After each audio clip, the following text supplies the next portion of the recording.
Promote చేస్తామని చెప్పి కూడా నేను మీకు తెలియజేస్తున్నా. అయితే నేను ఒక్క విషయం మీరు గుర్తుపెట్టుకోవాలి, మంచి చేస్తే నేను కూడా స్వాగతిస్తాం. ఒకవేళ మేమేమైనా పొరపాటు చేస్తే విమర్శిస్తే సరిదిద్దుకోవడానికి సిద్ధంగా ఉన్నాం. కానీ ఈరోజు రాష్ట్రంలో జరిగేది మీరు చూస్తే ఎక్కడా సమస్యలు లేవు, వీళ్ళకి ఏమీ చెప్పలేరు, విమర్శించలేరు. దీనికోసం కులాల మధ్య మతాల మధ్య చిచ్చు పెట్టే పరిస్థితికి వస్తున్నారు. మొన్నటి వరకు రాష్ట్రంలో గంజాయి పెంచే పరిస్థితికి వచ్చారు. ఏజెన్సీ ఏరియాలో గంజాయి పంటను పండించే పరిస్థితికి వచ్చారు. ఈ ప్రభుత్వం చాలా స్పష్టంగా ఉన్నాం, ఎవడైనా గంజాయి తాగి బయట వస్తే అదే చివరి రోజుగా గంజాయి బ్యాచ్ను అణిచేయడానికి ఈ ప్రభుత్వం సిద్ధంగా ఉన్నామని మరొకసారి మీ అందరికీ విజ్ఞప్తి చేస్తున్నా. ఈగల్ టీమును పెట్టాం. ఇంకో పక్క బ్లేడ్ బ్యాచ్లు కూడా రౌడీజం చేసే పరిస్థితికి వచ్చారు. నేను ఒకే మాట చెప్పాను, మా ఆడబిడ్డలకు రక్షణగా నేను ఉంటాను. ఎవరైనా మా ఆడబిడ్డల జోలుకొస్తే అదే చివరి రోజు గుర్తుపెట్టుకోమని హెచ్చరించాం. అమలు చేసి నిరూపిస్తాం.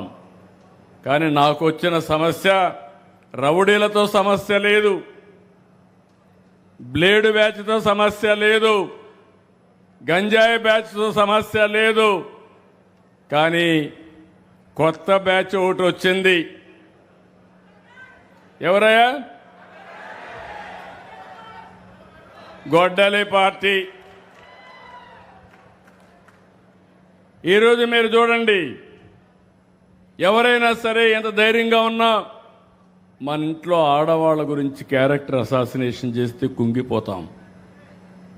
ఇటీవల పవన్ కళ్యాణ్ గారు ఆయన కుటుంబ సభ్యులపైన అసభ్యంగా పెట్టే పరిస్థితికి వచ్చారు.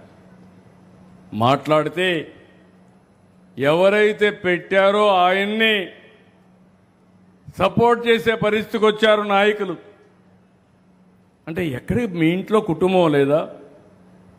మీ ఇంట్లో ఉండే ఆడబిడ్డలకు రక్షణ అవసరం లేదా? అంటే ఏమనుకుంటున్నారు మీరు? వీళ్ళు ఇక్కడ ఉండరు, ఎక్కడో ఉంటారు. యూట్యూబ్ కానీ, ఇన్స్టాగ్రామ్ కానీ, ట్విట్టర్ కానీ ఇలాంటి అనేక వేదికలు పెట్టుకొని ఇష్టానుసారంగా తప్పుడు వార్తలు అయితే కండెమ్ చేస్తాం. క్యారెక్టర్ అసాసినేషన్ ఇది ప్రమాదకరమైన పరిస్థితి. నేను అందుకే మిమ్మల్ని కోరుతున్నా, మేము సుపరిపాలన ఇచ్చినంత వరకు నేను ఒకటే చెప్తున్నా. ఈరోజు గోదావరి జిల్లాలో చూశాను, మొన్న ఎన్నికల్లో చూస్తే ఒక్కొక్క మెజారిటీ కళ్ళు అదిరే మెజారిటీ ఇచ్చారంటే అది మీకు ఈ కూటమి పైన ఉండే అభిమానం. ఎక్కడో స్టూడియోలు పెడతారు, ఎక్కడో కార్యాలయాలు పెడతారు. అలాంటి రాక్షస మూకకు కూడా సపోర్ట్ చేస్తామని వీళ్ళు మాట్లాడే పరిస్థితికి వస్తారు. వాళ్ళకు ఫైనాన్స్ చేస్తారు. మీరు కూడా గుర్తుపెట్టుకోవాలి, నేను ఎన్నోసార్లు మీకు ఒక మాట చెప్పాను, ఈ యొక్క గంజాయి ఇది మాత్రం అన్ని నేను కంట్రోల్ చేస్తాను కానీ కొంచెం టైం పడుతుందని. గంజాయికి అలవాటు పడ్డా, డ్రగ్స్కి అలవాటు పడ్డా వాళ్ళు మన చేతుల్లో ఉండరు. వాళ్ళని కంట్రోల్ చేసుకోవాలన్నా కంట్రోల్ చేసుకోలేకుండా అడిక్ట్ అయిపోతారు. అలాంటి వారితో పోరాడి మళ్ళీ మెయిన్ స్ట్రీమ్కి తేవాలని మనం ఆలోచిస్తే అలాంటి వాళ్ళకి పూర్తిగా సపోర్ట్ చేస్తూ ఇలాంటి కార్యక్రమాలు చేసే పరిస్థితికి వచ్చారు. నేను ఒకటే మిమ్మల్ని అందరినీ కోరుతున్నా,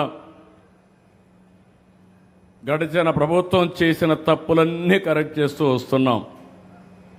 2 ఏళ్ల నుంచి కేంద్రం ఇచ్చే 90 స్కీముల్ని వాడుకోకుండా ఎక్కడికక్కడ నిర్వీర్యం చేశారు.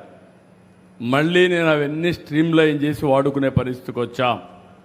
నిన్ననే పవన్ కళ్యాణ్ గారి మంత్రి దీంట్లో జేజేఎం 28,000 కోట్ల రూపాయలు ఇంటింటికి కొళాయి పెట్టడానికి వస్తే దాన్ని కూడా వాడుకోకపోతే మళ్ళీ స్ట్రీమ్లైన్ చేసి మొన్నే టెండర్లు పిలిచాం. అవన్నీ కానీ వస్తే గ్రామీణ ప్రాంతాల్లో 80 నుంచి 90% వరకు ఇంటింటికి కొళాయితో నీళ్ళిచ్చే పరిస్థితి వస్తుంది. పట్టణ ప్రాంతంలో అమృత్ ద్వారా నారాయణ గారి ఆధ్వర్యంలో కొన్ని వేల కోట్ల రూపాయలు ఖర్చు పెట్టి 2.5-3 సంవత్సరాల్లో ప్రతి ఇంటికి కూడా కొళాయి ద్వారా నీళ్ళిచ్చే బాధ్యత, ట్యాప్ ద్వారా నీళ్ళిచ్చే బాధ్యత కూడా తీసుకున్నామని చెప్పి నేను మీకు తెలియజేస్తున్నా.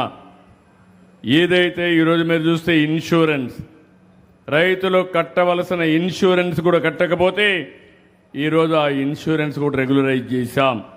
జూలై 6, 2022 జీవో కూడా ఇష్యూ చేశాం. ఇంకొక పక్కన దీన్నన్నీ కూడా ఎప్పటికప్పుడు ప్రజల్లో కూడా అప్రమత్తం చేస్తున్నాం. ఈ సంవత్సరం రెండో విషయం కూడా మీరు గుర్తుపెట్టుకోవాలి. ఎల్నినో వచ్చింది, వాతావరణంలో మార్పు వచ్చాయి. ఒక భారతదేశంలో కాదు, ప్రపంచం మొత్తం వచ్చింది. మన దగ్గర ఇప్పటికీ 25% వర్షపాతం తక్కువ పడింది. గోదావరి ఇప్పటి వరకు బ్రహ్మాండంగా ప్రవహించవలసిన గోదావరి నీళ్లు రాని పరిస్థితి. కృష్ణ ఇప్పటికే పరవళ్లు తొక్కవలసిన కృష్ణ నీళ్లు రాని పరిస్థితి. అంటే దీన్ని బట్టి మనం గుర్తుపెట్టుకోవాల్సింది, దేశంలో చాలా నదుల్లో ఈ సమస్య ఉంది. యూరోప్లో కూడా మామూలుగా ఐసు కురిసే ప్రాంతాల్లో 46-47 డిగ్రీల టెంపరేచర్కి వెళ్ళిపోయింది. వాళ్ళు రోడ్డు మీద నీళ్లు పెట్టే పరిస్థితికి వచ్చారు, చల్లపరిచే పరిస్థితికి వచ్చారు. అదే మరి ఎక్కడెక్కడ స్ప్రింక్లర్లు పెట్టే పరిస్థితికి వచ్చారు. టైర్లన్నీ కూడా కరిగిపోయే పరిస్థితికి వస్తున్నాయి. ఇంకొక రైల్వే ట్రాక్ కూడా మెల్ట్ అయ్యే పరిస్థితికి వస్తూ ఉంది. ఇదంతా కూడా మన చేతుల్లో ఉంది. అందుకే నేను జలధార, ప్లాంటేషను, ఎన్విరాన్మెంట్ని కాపాడుకోవడానికి సర్క్యులర్ ఎకానమీ చాలా కార్యక్రమాలు తెచ్చాం. ఇవన్నీ కూడా మీరు గుర్తుపెట్టుకొని ఎక్కడికక్కడ సపోర్ట్ చేయాల్సిన అవసరం ఉంది. ఇక్కడికి వచ్చినప్పుడు నాకు ఎప్పటి నుంచో కోరిక, ఈ పిచ్చుకల్ లంక 65 ఎకరాలు, బొజ్జర్ల లంక 100 ఎకరాలు, ఈ రెండు చేయగలిగితే టూరిజం మొత్తం ఇక్కడ అదిరిపోయే టూరిజాన్ని ప్రమోట్ చేసే అవకాశం ఉంటుంది. తప్పకుండా చేసే బాధ్యత తీసుకుంటాం. ఇప్పుడే మంత్రి గారు చెప్పినప్పుడు ఇవి చేయమని చెప్పి కోరారు, డెఫినెట్గా చేస్తాను. ఇంకో పక్కన సత్యానందరావు గారు ఇంకొక గోదావరి డెల్టా వ్యవస్థ ఆధునీకరణ, రామానాయుడు గారు మంత్రి, ఈ జిల్లా వాసే. ఈ గేట్లు పెట్టడమే కాదు, ఎంత అవుతుందో ఎస్టిమేట్స్ తయారు చేయమన్నాం.